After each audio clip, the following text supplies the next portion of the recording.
When We Disagree is a show about arguments, how we have them, why we have them, and their impact on our relationships and ourselves.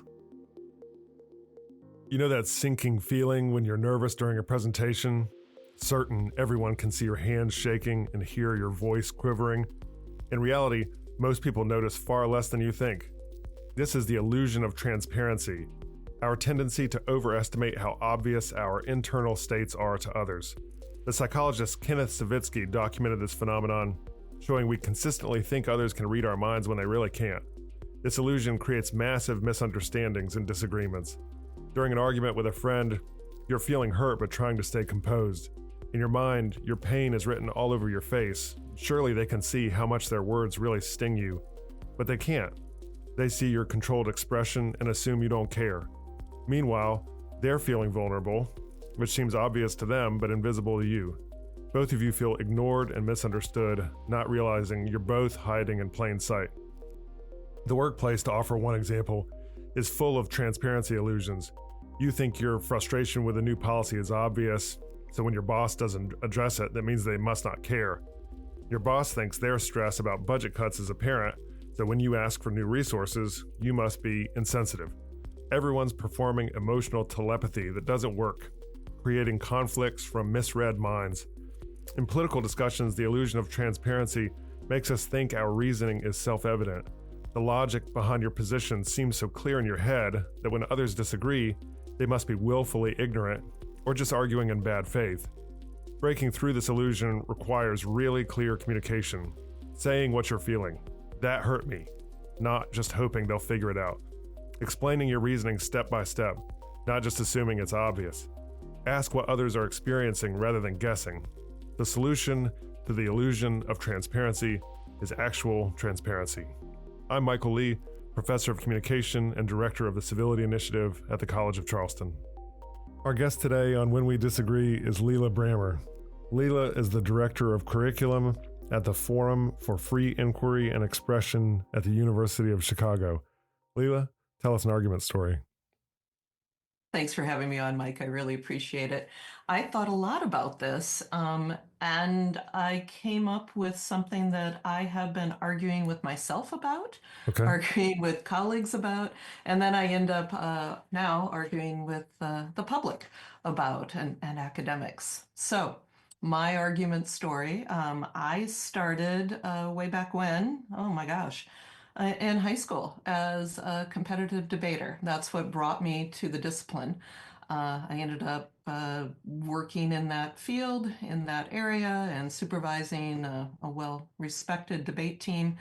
And somewhere along the line, while I was making arguments for all the good things that competitive two-sided debate brings to your mind, I realized that it also does some harm. And maybe we have some better ways of engaging argument. And that has been a career trajectory for me for the last good 20 years. So, to be clear, what was the argument that you were in? Was the argument about whether debate was good or bad? My argument way back when was to support a program, get funding for it, talk about all the good that people gain when they engage in two-sided debate as far as critical thinking skills and all the benefits, and tout the type of things that get published a lot, like, look, isn't it great that our Congress people, most of them were competitive debaters who are really good? That tells us that debate is an awesome activity. Right. Or you can read it differently, Mike. Yeah. Maybe debate isn't enough alone. Is that, well, let's do the benefits and the advantages, disadvantages first. And this has come up on the show a few times, as a matter of fact. And so we've had a kind of range of opinions on the debate. And I told somebody recently that on my headstone, it'll read, his favorite debate was debates about debate. So this debate, to say this has come up is to put it mildly. So I'm excited to hear your take. So let's take your original position. You were a debater, then you were a debate coach, then you were a program director and so forth, getting money, advocating for the educational benefits of two-sided, switch-side debate. And what were your claims to that effect? Why is it so good? Well, we've done a lot of data on it, right? And we also have the assumptions that it builds. Well, certainly in my discipline of communication studies or rhetoric, we have, over 2,000 years of assumptions about how good it does as far as developing critical thinking and critical perspectives. And there is data that definitely shows that. But that data doesn't tell the whole story about some of the downsides, nor does it tell the story about other alternatives that might do that better. Say more about the downsides, and then we'll get into the alternatives. So the downsides, and we found this, and you can find it in studies of people who are really looking at this over time, that yes, in the first few years of practice, people actually gain that, but then it stabilizes as far as the critical thinking and the argument growth. And so you don't see a lot of growth after that first year. So what are we doing in years 2, 3, 4 in a college, or years 2, 3, 4 in a high school if we've kind of stabilized the type of critical thinking and argument gains? That would be a first question. So the growth, intellectual growth, or curiosity, humility, Critical listening, thinking, ability to research, ability to make an argument. Yes. it First year. plateaus. Yep. And then there's a plateau beyond that. So what are we doing in the activity beyond those Okay. years 2, 3, 4? And then what are the other downsides that come up besides sort of limited growth potential? The other downsides, and this is maybe a broader issue, and you can bring me back from it, Mike, if you wish. The broader issues is that two-sided competitive debate has become a default mode for how we engage in our personal, professional, and civic arguments. And so if we have debate as an activity that's an academic, competitive, I'm going to use the word sport, and it has rules and regulations and referees and judges who are trained. In that world, it works-ish, to do what it's supposed to do. And I'm going to say works-ish because it doesn't always work well. But you make it free range out into your personal lives, your professional lives, and into the civic life. And in its free range, without the evidentiary requirements, without referees, without judges, without those kind of standards, it goes off the rails. Right. And it can lead to kind of disingenuous, sporting kinds of performative, egocentric, showboating, all of the kinds of the usual stuff when it doesn't have those kinds of guardrails. But within the structure that we're talking about, I mean, that's you as a program director are not really responsible for the way the whole culture does debate in a way that's unlicensed, unsanctioned, right? And so if you're doing, I mean, it's sort of like fire will heat your house or it'll burn it down. And so let's create controlled conditions under which this very powerful energy can be harnessed for our greater good and not release it into a forest uncontrolled. Exactly. And there's also another thing, it is a lot of money to invest in a star system of a very few students, right? Right. So when we're looking at those types of learning outcomes in a first year and we can see something and we can't see it in the following years, and you take that against another activity that you can engage many more students in, and you can see outcomes that actually are growth over time, over 4 years, then you're thinking, why are we investing here and not investing over here? Was there a moment that shifted your perspective on this debate about debate? There were many moments, but one of the biggest moments was looking at learning outcomes and assessment. So we had, in my previous institution, created a course in which mostly first-year students would go into their communities to research an issue, and they would have to gather multiple perspectives rather than the either-or perspective as part of how the assignment was constructed, and then move through and ultimately present to agents of change. The learning outcomes out of that one semester experience exceeded the learning outcomes of the stars on the team. Plus, then we actually were able to build a civic learning curriculum that we could assess over time, and we could see 4 years of growth that were happening within students in our major. What were some of these issues that they were researching in a more complex way other than either or, black or white? So each one would have to go into their community and research something that they had identified as an issue. And almost all of them, and before I left, there were over 2,000 projects, came to define those issues very differently than what they thought they were when they were just using their own perspectives. When they were gathering multiple, they saw them as much more nuanced. So they could be anywhere from looking at a problem in a school about inclusiveness or recycling or curriculum to looking at a problem in the community about resourcing, homelessness, finances, to looking at a problem that might be more statewide, that would fall into that same piece. So it might be, how do we provide for better services for seniors in rural communities? How do we support better outcomes of students in classrooms in the state, etc. So looking at them, but ensuring that they always were gathering multiple perspectives on the problem before they started arguing about what a solution or a plan might be, where you might get to that either or. Right. So let's take a statewide issue, for instance, sports gambling in a state like Minnesota. Yes. So a student with this assignment is then researching all perspectives, the sort of philosophical, I should be able to do whatever I want to, it's legal in other states, the legal issues about gambling and monetary transfers, then going to addiction centers and talking to people with gambling issues, talking to families who've been affected by.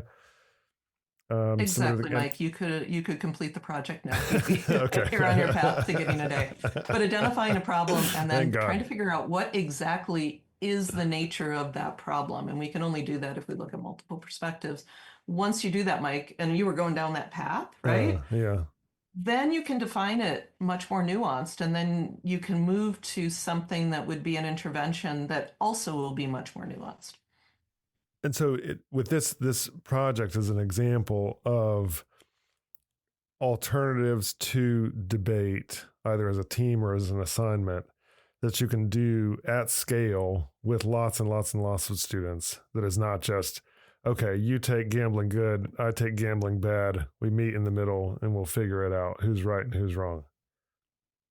Exactly. Okay. Because there isn't, though, neither one of those positions actually is viable. Right. The answer isn't even on the continuum. The answer is probably something that's off of that continuum with a nuance. And the other thing about it, if we're thinking about two-sided debate as developing critical thinking skills, think about this. Now your critical thinking skills have to work even harder because you have multiple perspectives that you're holding in tension and have to name things and really work through issues. And you're also going to have to determine which perspectives might matter more than other perspectives, right? And so there's lots of judgment and deliberation going into this. And then think about the outcomes. You haven't just learned two-sided debate. You've learned how to assess anything in your life, right? So researching the nature of something, determining it before you move forward is a life skill, personal, professional, and certainly civically. What are some other kinds of assignments or programs, events, panels, discussions, workshops, whatever, that do this kind of work at scale, that replicate or just go beyond what debate can and can't do? So for me, and the other thing is we use debate as the word to fall in for argument. So whenever I say that I'm not a fan of two-sided debate, people think I don't like argument. I love argument. We are beings of argument. Argument is how we come to see the world and also how we determine truth. So back to your question, where can you deploy it? That's my work at the University of Chicago, is building those approaches into the curriculum, into residential life, into essentially every touch a student would have would be modeling and reinforcing the gathering of multiple perspectives and the working through of nuance and tension in an argument.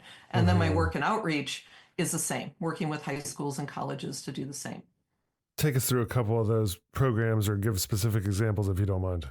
So we talk a lot about programs and programming. For me, I really think that if we're going to move the bar on how we do anything, it has to be embedded, and it has to be embedded at the micro level. So let's take a class. Oftentimes, and my discipline is responsible for this, but certainly academics have modeled that two-sided argument. Certainly in high school, students learn, to 5-paragraph essay. Choose an issue, go cherry pick some evidence that shows the pro, and then cherry pick evidence that shows the con, Right. and then come to a conclusion, right? So rather than that, opening up discussions in classrooms that have multiple perspectives. What's that look like? Not asking the either or. Let's take a humanities classroom. Antigone, good or bad, right? That isn't even a useful thing, and it's not why Sophocles wrote this really lovely play that is Antigone. It isn't about that. What are the multiple perspectives in Antigone? And here's a great play that has multiple perspectives, right? Many different people are weighing in, but at the end of the day, it's Creon and Antigone who create and move us to the polarization. And, spoiler alert, for those who haven't read Antigone, first of all, you should. Second, and I don't usually show people. And second, Thebes is done. And it shows us what happens when we go to the polar extremes and we stake our claims and we don't listen to the people who have multiple perspectives. Yeah. I mean, you've got to have the record for the longest spoiler alert there.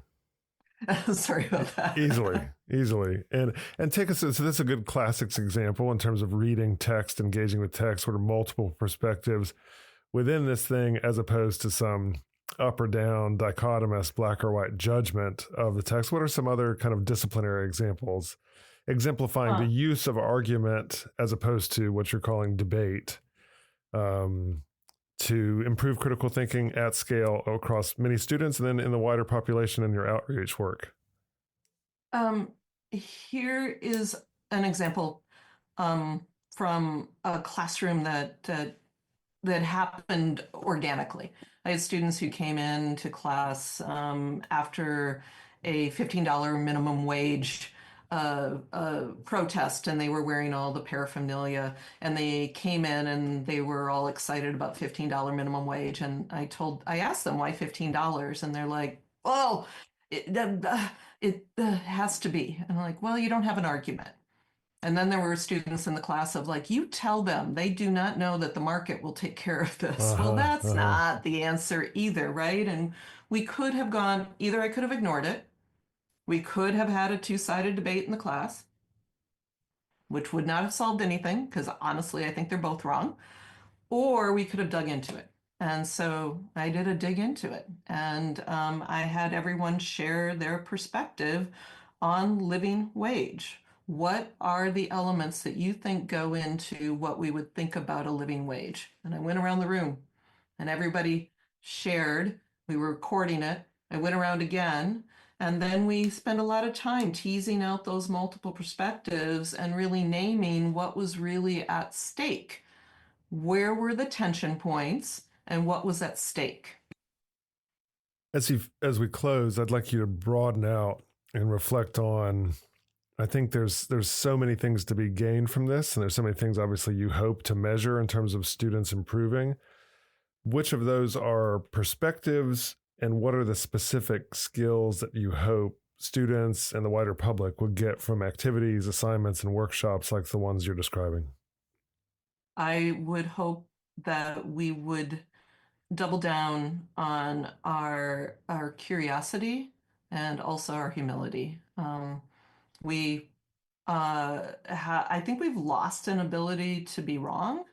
And that idea that, and when we're wrong, most of us aren't all the way wrong, but the new perspectives allow us to see things in more nuanced ways, and we move closer to really being able to see the full of a situation.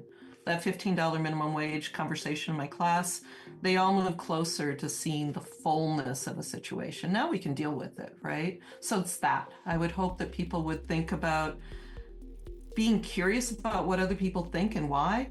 Two, that they would be able to see those different perspectives as informing how they might see the world. And three, that requires us to enter into those conversations not to attack others, because that creates a defensiveness, but to enter into those conversations to really learn. And by the way, we're not going to argue against the people who are entrenched and win. So why don't we use those moments to learn so that we can refine our own thinking? And when we do enter into argument, we'll have better grounds for those arguments. Leila Brammer, thanks so much for being on When We Disagree. Thank you for having me, Mike. I enjoyed it. When We Disagree is recorded at the College of Charleston with creator and host Michael Lee. Recording and sound engineering by Jesse Kunz and Lance Laidlaw. Reach out to us at whenwedisagree@gmail.com.